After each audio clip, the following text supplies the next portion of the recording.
Hey everyone, it's Gary. Hope you all are doing well. Oh, excuse me. Here we go. So welcome aboard, everyone. This is Gary Wilson. Welcome to this week's live Path to Prosperity webinar. For all of you in the different programs, Flipping for Profits, Rental Profits, Investor Agent, Property Management, and Wholesaling, welcome aboard. Also, welcome aboard to all those who are recent members to the Mastermind Group. Good to have you guys. Looks like everything's working on here, audio and visual, so I think we're pretty good and ready to rock and roll. Looks like you can see my screen and everything's working. So a couple of things here, guys. If you are brand new, you'll recognize that you're automatically in default mode. We can unmute you, and we do that from time to time. But the reason is obviously, 100, 200 people, it's impossible to have us all live audio at the same time. So we use the question box to post questions. So if you can use the question box to post questions, that would be wonderful. Okay. This is live. It is being recorded. At least it's recording right now. So for those of you who were on a few moments ago, last week's webinar, for some reason, the recording stopped. There was nothing there other than the stuff that Marcus and I were doing up front to prepare. So we're going to have him on again. However, everything, we did get the links for his book, website, all that stuff has been provided to you. And I do encourage you to always read and study and learn anything you can. And obviously, tax liens and tax deeds are a relevant part of our business. I know Daryl Murphy, the very next day, went to 2 municipalities and got the list of their tax liens and tax deeds. So kudos to you, Daryl, for doing that. Talk about taking action. You didn't wait around. Tell you what, guys, that's the key. Taking action, implementing what you're learning. The early bird gets the worms. Those things get posted. Some municipalities, it's every 3 weeks. Sometimes it's every week. But just call your municipality and they'll tell you. So let's see, Daryl, good to see you, Dick, Darren, and see John Barnes. Hey, John, good to see you, man. Hopefully you're there with Cedric. That would be great. So in any case, every week we do these, guys. Please check the email the next day from Beverly, because it does contain the recording of the webinar. It also gives you pertinent and relevant information and updates to the systems. In other words, we do make updates and upgrades from time to time to the technology, but also to the content. Okay, so keep an eye out for that. She also gives you the schedule of the upcoming webinars and if and when we have guests. So for example, next week at 8 p.m., we have a member of my mastermind group coming in, not the group here for Path to Prosperity, but the group that I'm in way up here. His name's Tim Rhodes. He's an awesome investor, a great businessman, and a great philanthropist too. He's one of the elders in the Go Abundance mastermind group I'm in. One of the original founders, and he's part of a group we call the Three Amigos. These are guys that started working together back in the 90s and started their own little unique mastermind group. He lives out near Lake Tahoe. Doesn't actually work right now. I mean, he has an organization called One Life Fully Lived. He's got an event coming up in June, and he's going to talk to you about that event. But more importantly, he's going to share with you some of his wisdom. He built up a large portfolio and decided to cash out and retire several years ago, and basically lives in the woods. I mean, he just has a jolly old time, travels all over the world, and pretty awesome skier too. So he's going to talk to you about investing. You can also go to one of his live events called One Life Fully Lived, and it's what it is, an organization to help entrepreneurs build their businesses in all industries, not just real estate. So, folks like us, like me, can actually participate and help these younger people, really people of all ages, shouldn't have said that, build businesses. We've had people in the 80s start businesses, people in their 20s start businesses, even people in their teens. We have members who bring their children, their teenagers in, and we help them set up businesses. So in any case, pretty awesome group. They all come from contribution, and he's one of the original core members, and we've become pretty good friends. So look for that next week. And then for those of you who are at the 3-day event in Northern Virginia, Lisa, who talked about Facebook, is going to come on May 22nd. May 22nd, she's going to show you how to use Facebook. Some of you saw this past weekend. She's going to show you that on a live webinar, do actual demonstrations and walk you through the process so that you can more effectively use Facebook in your marketing without spending a lot of money, okay? So in any case, all this stuff is in the email that Beverly sends out. And you also, of course, get my schedule.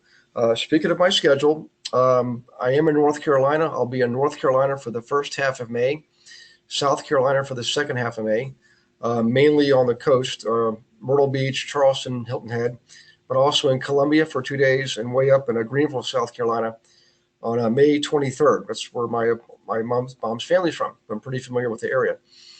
After that, Georgia, the entire month of June. Okay. For those of you who are interested, if you were not able to make either Orlando or Northern Virginia, you can come to the Atlanta 3-day event. It's the last, let's see, June 29th, June 30th, and Sunday, July 1st. This last event, we purposely didn't promote it to all of you all over the U.S. and Canada and the Bahamas because the seats started filling up. I mean, literally from day one, guys, it was fast. But we had a lot of people request seats. So if you'd like to go to Atlanta, please keep an eye out for that announcement. If you can go, grab your seat fast, okay? Because Atlanta's probably going to go pretty fast too. So in any case, keep an eye out for that coming up. And if I'm coming to your area and you're going to do a workshop with your tribe, and I'm within a short drive and I have a week's notice, I don't mind at all coming to speak at your event. Done it a number of times. It's a lot of fun, and I enjoy seeing you guys in person and perhaps having dinner while we're at it. So in any case, without further ado, it's enough for the admin stuff. Here's what we're talking about tonight. We've had a number of requests to talk about LLCs. So we're going to talk about the different entities, sole proprietorships, C corps, S corps, LLCs. Within the world of LLCs, you can actually elect how your LLC is going to look. You can have your LLC look like a C corp, look like an S corp, look like a proprietorship. I mean, not sole proprietorship, look like a partnership. It's a wonderful It's a wonderful entity technique, and it's very flexible and very adaptable. It's just an amazing thing. Came out probably a generation ago, like in the 80s. Not a lot of case study on it. And then through the 90s, people were setting them up left and right. Now there's plenty of case history on LLCs. They're safe, they're reliable. Pretty much everybody's using them. Even large corporations are using them. Okay. So we'll talk about that. And if we have time, we'll talk about money. And a lot of you have asked about, how do we actually use, you hear me say this before. I want you to borrow against yourself. Okay. If you do borrow, I want you to borrow against yourself. I'm not against banks. I used to work for a bank for a lot of years. But if you're going to borrow money, if you can borrow against yourself, it does a couple of things. Number one is obviously the risks are limited to you. Okay. You're not involving, to a degree, you're not involving other entities, only to the degree that you're leveraging what you already have. Okay. And the other thing it does is psychologically, it ties you to the game that you're in. So if you've got skin in the game and you're pledging what you've got already, your assets, don't you think you're going to really work pretty hard to make your investment work? Well, I believe you will. And I've done it myself, and I can tell you there's a huge difference. History is ripe with examples of people who borrow for everything and yet don't have any real risk versus those who do put skin in the game. Those who put skin in the game are generally going to fare better when times go, because they'll stick with it. The people that wave the white flag and throw in everything and give up, they never really get ahead. So in any case, we'll talk more about that later. But right now, let's focus on the first part, which is the entity structure. Okay. Now, by the way, I'm going to check for questions. Matter of fact, let me check for questions now real quick. Actually, I think we're, yes, you're handsome. Thanks, Michelle. You guys are going to make me blush. Let's see. Daryl, did you see my email in reference to July 2nd and 3rd? I haven't seen that, Daryl. July 2nd and 3rd, that's the next 2-day retreat. So for those of you who are in a mastermind group, at the Atlanta event on Monday and Tuesday, which is the event ends on Sunday, the 1st of July. On Monday and Tuesday, the 2nd and 3rd, all of us mastermind members are going to meet for our own special 2-day retreat. So that's those are the dates, or that's what you're asking. Yeah, if you, oh, Daryl, yeah, if you come on the first, man, that would be great because we're going to have a kickoff lunch for the new members, but also we're going to have a activity, special team building activity for all of us. So, in any case, guys, let me get back to what we were talking about because we're no new questions at this point. All right. This material I'm going over right now is in the flipping program. So if you're not in the flipping program, don't worry. You can actually access much of this. Well, I shouldn't say that. All of you who are in at least a training program can go onto the silver level membership area, My Investment Services. So let's just go there now. Okay. And I'll show you exactly what I was going to show you. Seems like this comes up every month anyways. Well, yeah, probably an average of once a month. So My Investment Services, and click on members area. Okay. Then click on silver level. Click on silver level. I'm going to log into the silver level. Now there is a login password entry, but once you've logged in for the first time, if your computer is set up, it'll just log in automatically every time thereafter. What I'm getting at is if you go down here to the books, there's just plain old ebooks that you get for free no matter who you are. Even if you're not in any of the training programs, guys, you're not in the mastermind level, you can still get all these books for free. These ones, they're premier ebooks.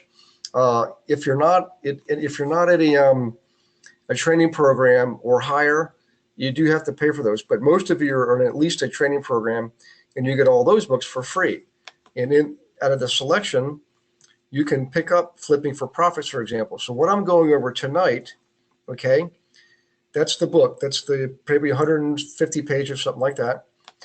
The training program and back of that, which is, of course, another full year program, probably 10 or 12 modules.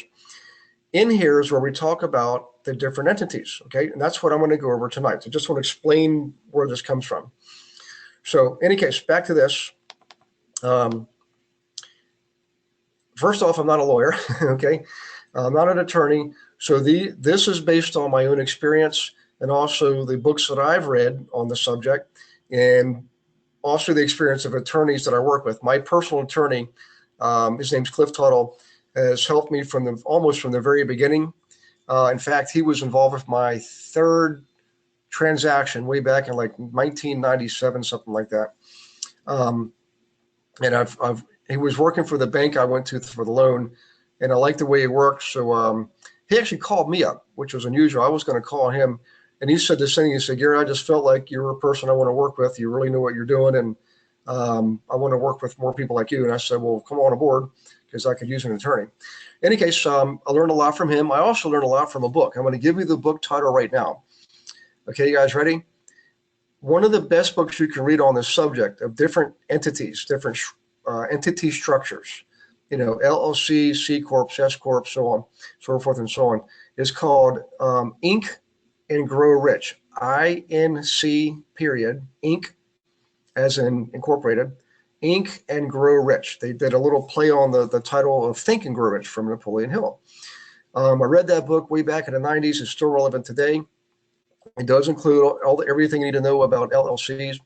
It also goes deeper than what I'm going to go into tonight. It goes deep into limited family partnerships and things like that. Really good entity structures if you're in a business that involves your family. So David Evans, Sammer, if you and your dad are working together, I would recommend read that book. It's a great book with some exercises in there. I love any type of a program I can get or book that gives me some exercises to follow. All right, great book. First things first, let's do the easy one first, which is sole proprietorship, okay? Sole proprietorship really means you. Gary Wilson, sole proprietorship. That would be me operating a business under my own name. Sole proprietorship means, as a result, that everything that happens, income and expense-wise, is reflected directly to me on my tax return using my personal tax ID. That's a critical thing to remember there. So in a sole proprietorship, you're actually using your own tax ID, your own social security number. It's the one entity that we do not recommend. Now, having said that, if you're first starting out, guys, if you're just getting your license, you got a few transactions coming in, If you're an investor and you just got 1 or 2 properties, you can buy them in your own name. I'm not going to say, hey, set up an LLC, then go buy properties. I'd rather see you get in the game first, buy some investment properties. And if you decide you like it and you buy your second one and your third one, then by all means, set up an LLC. Okay. Now in Canada, we have a different structure. So in Canada, for all of my fellow Canadians out there, there is a separate module just for Canada. Okay. I know many of you have already set up your own entities in Canada. Same thing, same principle. It's simpler in Canada. There's basically a corporation, like the big corporations have, and then something more like a sole proprietorship. But it does have some liability protection. You can run your commissions through it. Same thing in the States, guys. For all of you agents out there, you can set up an LLC and run your commissions through the LLC. There are some advantages to it. LLCs, back to LLCs again, are what we call pass-through entities. So what that means is, just like a sole proprietorship, where everything passes through to you personally on your tax returns, in a single member LLC, anything you do through the business that's in the LLC passes through to you on your personal federal tax return, excuse me. In most states, you have to file a separate return in the state if you have a separate entity other than yourself. Okay. We'll talk about more of that in a minute. Back to sole proprietorships. It's the one with the most risk. Okay. In other words, if something goes wrong in your business that's in your own name, another person can file a claim against you in court, basically file a suit. And any good attorney was going to look and see what you've got. If you ran the business from yourself personally, they will go and, which we call attach all of your other assets, anything that they want to lay their hands on, they will go after. And believe me, they will. Okay. So this is no small matter. It doesn't mean they're going to get it. Everything still has to go to court. Excuse me, I'm getting warm here. So everything would still have to go to court. What it does is it makes it more difficult for other people to attach your personal assets in a lawsuit if you do have an LLC, okay, or also a C Corp or an S Corp. So there are some advantages to incorporating, whether it's LLC, C Corp, or S Corp, and they are in the world of liability, okay? Now, having said that, see, I'm starting to sound like an attorney. There's always exceptions, and there's always, people ask these questions and I always say, well, it depends. Unfortunately, that's what the attorneys say too. So what I mean by this is, let's say you do have an LLC and you own a property inside the LLC and someone slips and falls at the property and they decide to sue you. The first thing they'll do is go to an attorney. The attorney's going to see the property's owned in an LLC and they'll sue the LLC. Now, if they're a really good attorney, they're also going to look and see who owns the LLC, which is you. All right. And then they're going to try to determine if you're truly keeping separate your business affairs and your personal affairs, namely in the world of money, like operating accounts and things like that, checking accounts.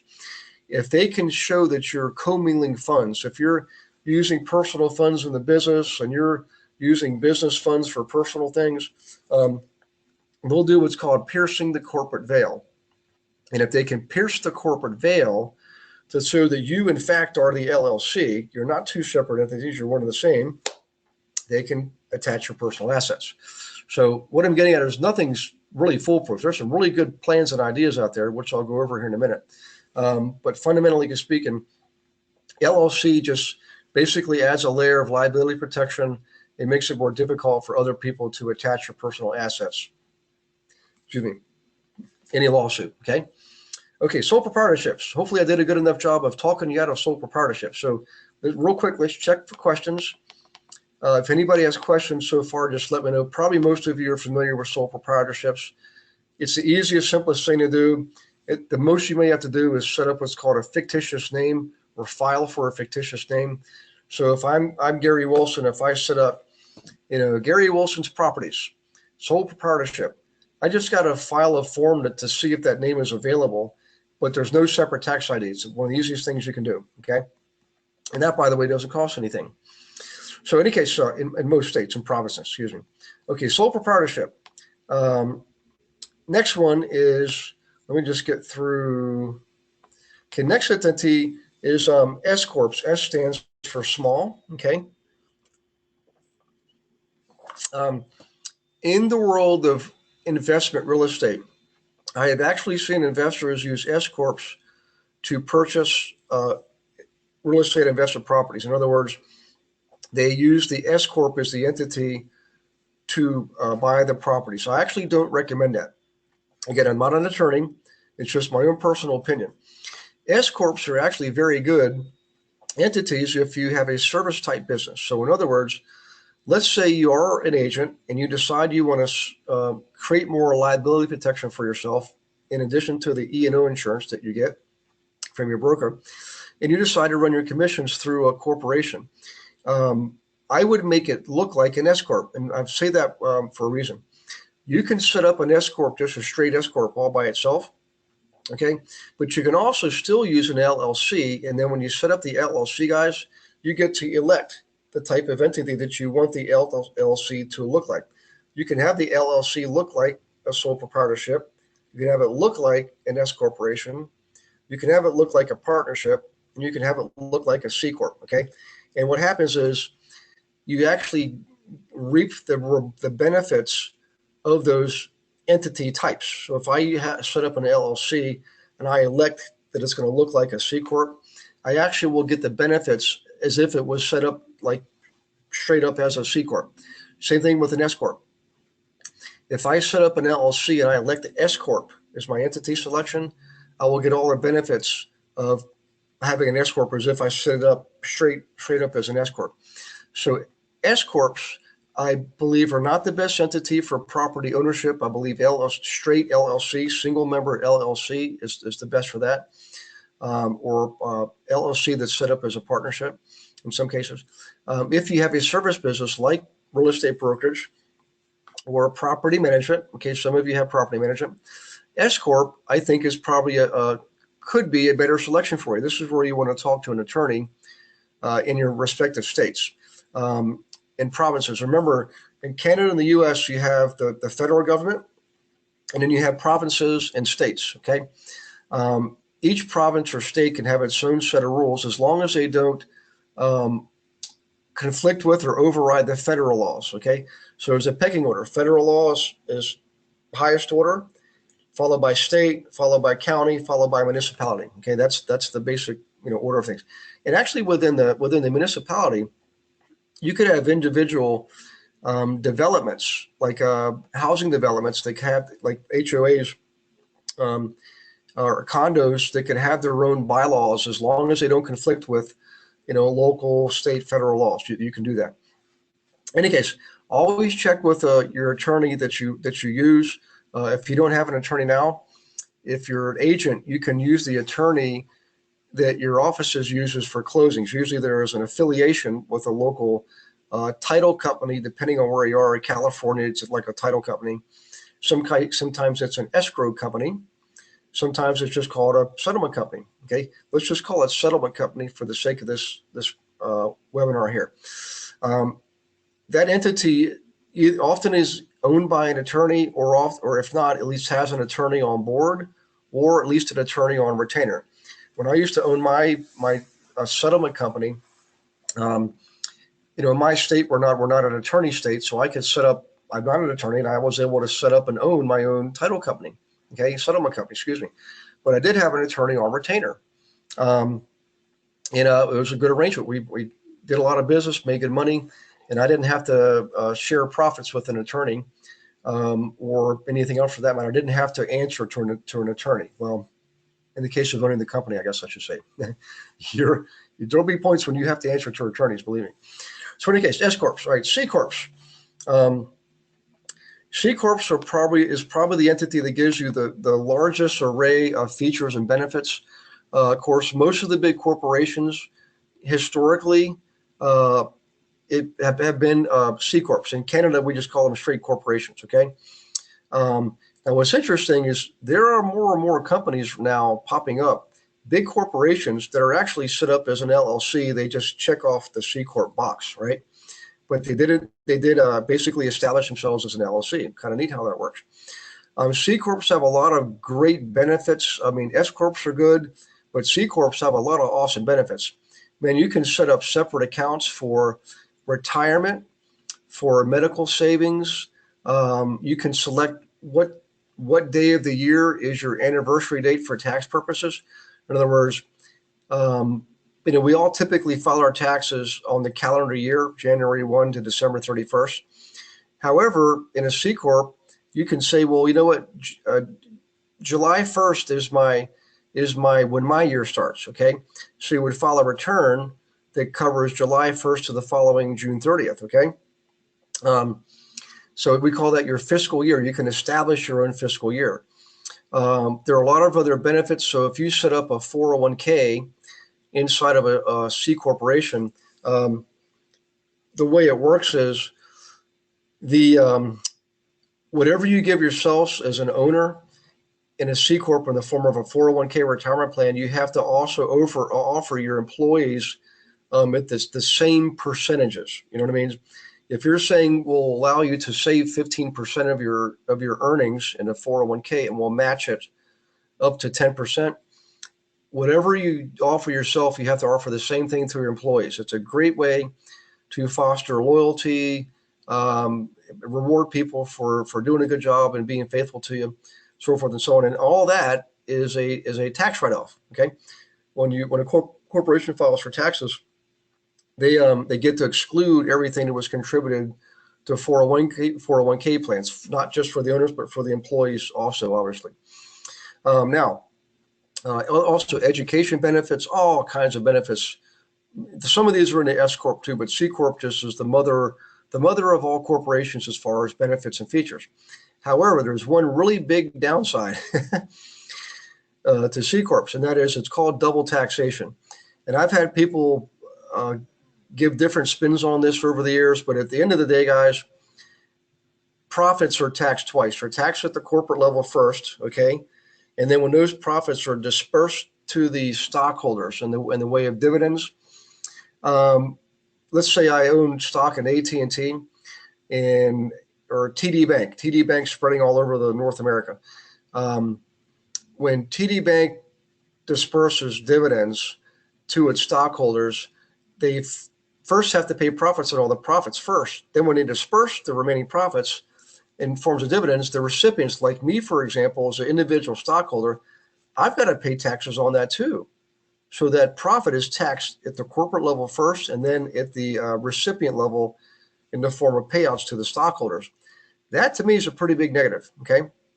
And I know people that use C corps, and I know Robert Kiyosaki really likes them, for example, but boy, you're going to have to really convince me of how much of an impact all these other benefits are going to have, and do they outweigh the one negative of having to pay taxes twice, especially if I own a corporation and I'm paying myself a dividend too. Like I'm owning, I'm making profit, and I'm a stockholder. In any case, I just, most people agree with me. I just don't see, for our purposes, in the case of real estate investing, why we would ever use a C corp. But believe it or not, some people do. It's just my opinion. So, in any case, let me check here for questions.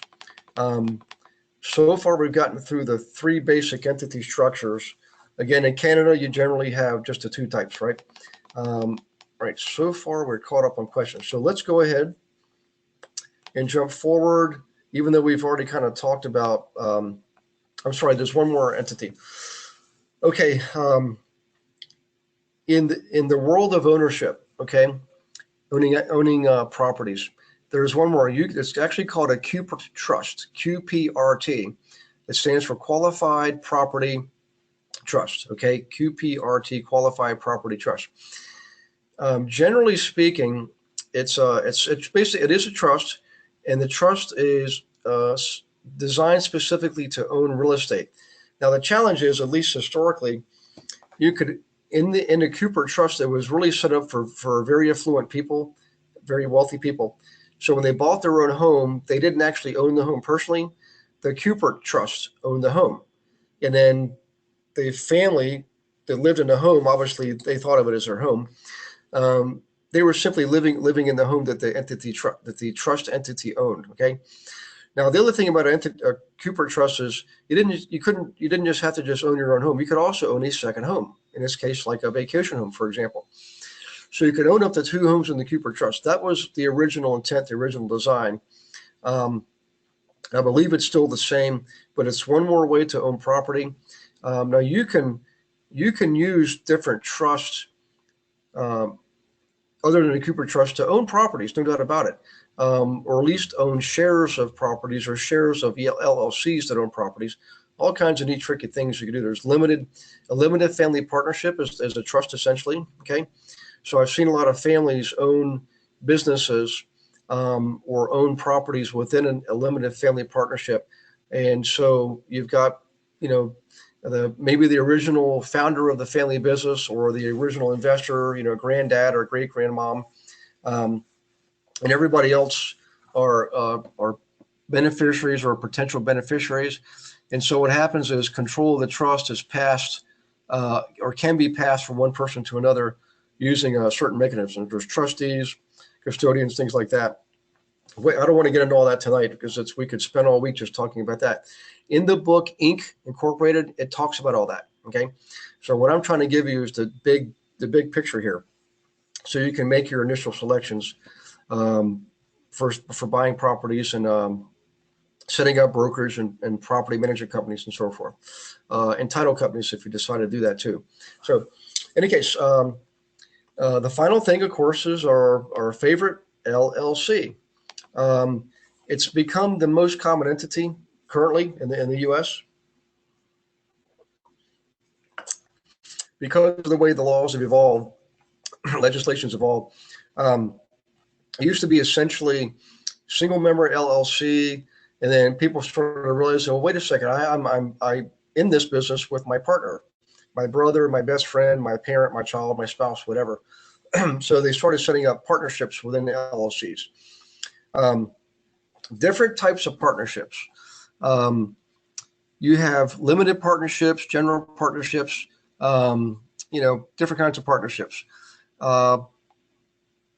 Let's just talk about them for a second. Okay.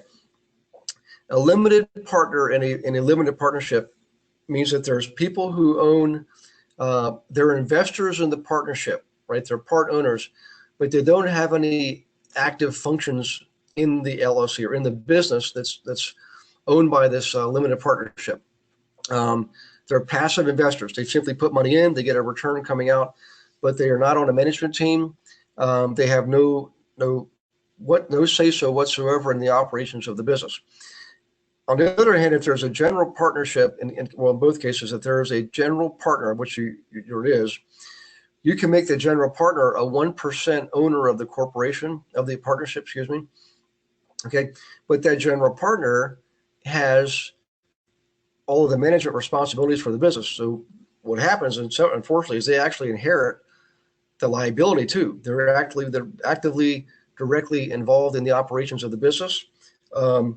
And as a result, if there's ever a lawsuit, the plaintiff in a lawsuit can file against the general member of the limited partnership. Okay. So in any case, there are tricks around this, and one of the tricks is that general partner can itself be an LLC. Okay, how about that? So if you think about it, the LLC has liability protection. So if you're setting up an LLC or a partnership within an LLC that has multiple owners, and they all kind of want to be shielded from liability, maybe they're surgeons and things like that, and they really don't want to have, they want to have some, they don't want to put all the control in one other person's hands. It's not one of them. So what they'll do is they'll set up an LLC. The LLC can be the general partner. Now, the LLC should have a member, at least one member or one officer in the entity. But in that case, that person will be shielded from liability because the LLC itself is the general partner. I'm probably getting way too advanced here for tonight's subject. But what I'm getting at here is once you understand the entity structures, you can see all the different variety of ways you can use them. But if you get very, very creative, I would definitely suggest you run things by an attorney first. Okay, so LLCs, Uh, Probably the most common entity. It actually is the most common entity now. Again, you can make it look like a sole proprietorship. You can make it look like a S corp or C corp. Um, One thing I do want to really strongly encourage you to do here, guys. If you are going to set up an LLC with a partner, your brother, your best friend, whatever, I've seen a lot of people say, we're just going to keep it simple, a simple LLC, because I love my brother and nothing would ever happen. What could ever happen? We would love each other. We come first. And I will tell you, I've seen relationships severely damaged when businesses go sideways. So my suggestion is this. My I'm going to encourage you to take this to heart. In fact, I'll just tell you, this is how I want you to do it. If you're forming a partnership, whether it's in an LLC or not, always have an attorney document at least the exit strategies in your operating agreement. So every LLC has the entity docs that you file with the state, okay, and also have an operating agreement. The operating agreement is what specifies your exit strategies. Exit strategies are what happens when you want to get out of the LLC, one or both of you, because things happen. I mean, people get sick, people lose jobs, people die, people get married, people have babies, people move, all kinds of things happen. The economy changes. The relationship changes. So what you want to do is, while you're in a calm state of mind, is document all of the eventualities that could possibly happen with your loved one. You do this so you don't do it. It's not like you don't do it because you love the person. You do it because you love the person. Because in the heat of the moment, in crisis mode, I can promise you, it's too easy to think irrationally and to think hastily and act hastily. It's far better to have all of these decisions made ahead of time as much as possible. Should you need to execute these decisions, these are the things that can change once the entities form. And if and when things change, what do you do when those changes occur? Well, that's what this does for you. You've got it agreed upon ahead of time. You put it in there, and you've got something to rely on. It's like your marching orders in case one of you decides to move or get married or get divorced or whatever. Okay, that's why you do it. You document as much as you possibly can because you're in a calm state of mind. Now, remember this, man, these relationships, partnerships are easy to get into and hard to get out of. Just think of people who've been through a divorce. Most of them, anyways, were madly in love when they got married. Or, I mean, why else would they get married, right? But years later, if something goes sideways, they might not really love each other so much. And all of a sudden, decisions are being made from sometimes a state of anger or hatred or revenge or whatever, and not from a calm state. So, actually, good analogy. Think of a business partnership as being just as critical as a marriage partnership. Okay, and look at it the same way. Think really hard about who you go into business with. Make sure you know them well, and make sure you document every single thing that has to do with that LLC and what you would do once the partnership is resolved, or you've met your objective. You made your money, you bought the properties, you're going to sell them, and what do you do at that point? But also the eventualities when life happens. Okay, so in any case, those are my thoughts on LLCs. I'm sorry, I didn't scroll forward to show you the partnership dialogue there. So if you don't have, let's do this. So if you guys, go ahead and get the book online, Flipping for Profits Without the Risk. You can read much of this in there.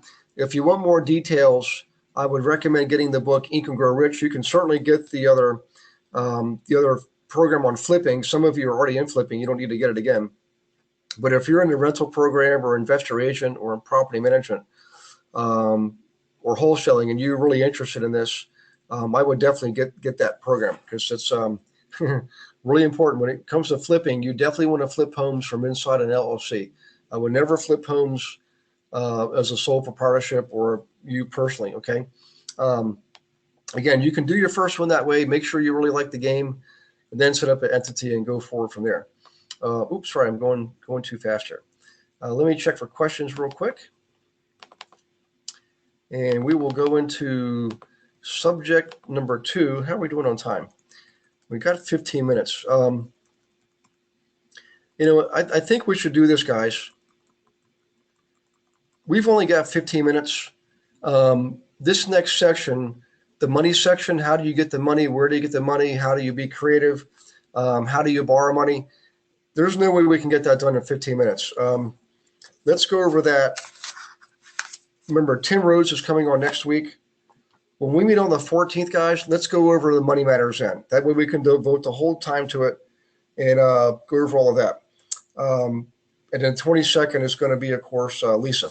And what that does for us is allows us to go to Kim Covell's email to me. So let's do that, and then we'll save this for the next webinar.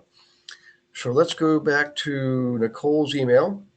Okay, so this is Nicole Covell. She's from Kentucky, and she's probably in her second program now. She did investor agent, and now she's in the property management program. So here's the question. The good news is she interviewed with a new client who says yes, they want to use her as their property manager, and she's asking, what do I do now? Okay. She's asking if she can use her own board's property management contract, and I'd say that's a good starting point. She's just getting her first client, guys, so I don't want to have her spend a lot of money paying attorneys and all that kind of stuff. She's going to get her first client. And by the way, in most states and provinces, you can manage properties for one client, even without a license. In fact, in Canada, Ontario, where I'm from, part-time, is historically you didn't even need to have a realtor's license to manage properties. Anybody could set up a property management corporation. Well, they have been working on legislation to make that a requirement. Ontario is a big place. Toronto is one of the largest cities on the planet. So they're going to have a lot more legislation than, say, Ottawa, Quebec City, British Columbia, Vancouver, excuse me. All big cities. But the bottom line is this. Keep it simple in the beginning, guys. Learn small, keep it simple. All right. You don't build a big giant corporation before you sell your first product or service. You sell your first product or service first to make sure your product or service is in demand for the marketplace, and then you build the structure. Okay. I've seen a lot of people go out and spend tens of thousands of dollars building a business structure. Then they go to sell their product and nobody wants it. Okay. So I'm not saying take on risk. What I'm saying is, market it first to make sure there's demand for your product. Okay. And then you can deliver. And you definitely want to, before Nicole's going to actually actively manage this person's property, she is going to get a contract signed, no doubt about it. I'm just going to have her use the ones that are available to her from her board. So use the board's management form. She's asking about bank accounts. She doesn't have to have the bank account set up when she meets with the prospect. Okay. Then once she meets with the prospect, if they're going to sign contracts, a management contract, at that point, then she can go to the bank and set up two accounts. One account is the operations account. Again, this is property management. So the operations account, just like any business, that's where all the income goes in, the sale of the product, the sale of the service, and that's where all the expenses go out. So income comes in, expenses go out. Electric bills, water bills, gas bills, taxes, payroll, what have you. That's your operations account. The other account is what we call an escrow account. And that's where all of the security deposits go. So when a tenant gives you a security deposit to rent your unit, that you put that in a separate escrow account. Escrow accounts have their own set of rules governing them. When you have an escrow account, you're actually acting as like an escrow agent. You're taking responsibility for someone else's funds. Remember, a security deposit from a tenant on a rental, it's not your money. It's not the owner's money. It's not the manager's money. It's the tenant's money. You're just holding it in a holding tank somewhere until the lease term is expired or some other thing happens. They move out early. They don't pay their rent. They damage the property. Then that security deposit can be used for those to cover those costs. So in any case, she was asking, should these accounts be set up in her own name? And I say no, they should not be. So I don't think she needs to set up a separate tax ID right now. She just got one client, but she definitely should set up, Western Kentucky Property Management Sole Proprietorship. I know I just told you before, we don't like that entity, but for the first time, she just got one client. I would set up that, create that fictitious name so she can use that to set up the account. Now, as soon as she gets a second client, absolutely, we're going to have her set up a separate LLC. Okay. And at that point, everything will be in the tax side under the tax ID of this separate entity. So in any case, this is her email. This is the question she's asking, and these are the answers I'm giving her. Now, I'm going to call her because she's meeting these people on Wednesday, and I know tomorrow I'm teaching a class, and I think I've already got calls with you guys already set up. Yes, I do. So I got calls all morning and then a class in the afternoon. That's why she can't get a hold of me. So I'll call her tomorrow evening just to go over all this with her. But I want to go over this email with you all so you can see some of the questions that come in. I thought this was very relevant to tonight's subject and very pertinent. So in any case, let me check for questions, guys, before we call it a day here. Let's see. Oh, we got a couple of them. Okay, so this is Bill Morrow. Hey, Bill. Okay, from a management standpoint, I would assume there is a separate operations account for each client or property. Can one escrow account be used for all clients with proper accounting? Actually, Bill, good question. I have known in the past where property managers will set up separate accounts for every client. We didn't do that. We talked to an attorney, we talked to the bank, and they said, no, there's actually an account structure that they can use where you set up your basic operating account, and then you can identify for every record the property that the income and expense goes to. Okay, so within the overall corporate operating account for the property management entity, you might have 10 clients. As you enter income and expense, okay, they're on behalf of the individual units within that client's portfolio. That all can be identified. So it's not like you got to set up separate accounts. The accounting software is so sophisticated.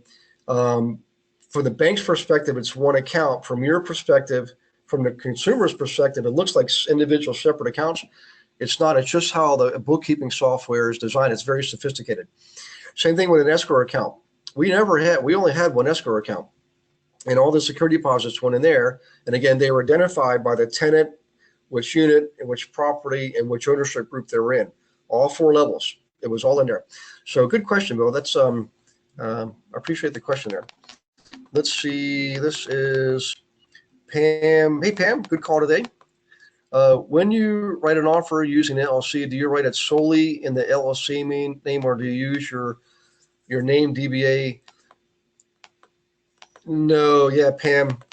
I hate to go against your broker, but if you have an LLC, Pam, and you purchase a property, on the buyer line of the sales agreement, it's going to say the LLC. I would not say username DBA LLC, because that's not what's happening. Your LLC is a separate legal entity from you, separate tax ID and everything. In fact, if the IRS was to look at all of this, it's almost like they're treating your LLC as if it's a separate person. Technically, according to the IRS, it's a separate person. They call it an entity. So you're not doing business as the LLC. In fact, that could get you in trouble. Let's say somebody slips and falls at your property, and they discover this, and they say, hey, that's really Pam doing business as the LLC. That's exactly what the other attorney wants. That's exactly what we don't want. Your attorney is going to say, oh, no.